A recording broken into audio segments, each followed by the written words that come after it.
ध्यान कैसे करें? ठीक। ध्यान, पहले तो समझे ध्यान क्या है। ध्यान, जब मुझे कुछ चाहिए तो ध्यान घटित हो जाता है। तो ध्यान तो स्वतः अपने आप घटित होता है, ध्यान करना नहीं है। ध्यान स्वाभाविक घटित हो रहा है। ध्यान को समझना है घटित कहाँ हो रहा है। जो मुझे चाहिए उस पे ध्यान घटित हो जाता है। जैसे मुझे भोजन चाहिए, ध्यान कहाँ चला जाता है? भोजन पे। भोजन को मिल गया तो ध्यान कहीं और चला जाता है। हमारी जरूरतों में ध्यान घूम रहा है। आप समझ रहे हैं? ध्यान तो हर वक्त घटित हो रहा है, हर समय घटित हो रहा है। कहाँ हो रहा है? इच्छाओं में।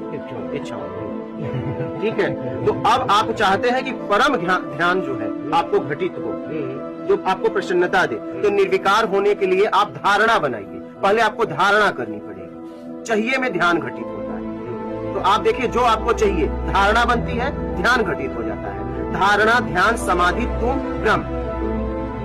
समझ रहे हैं?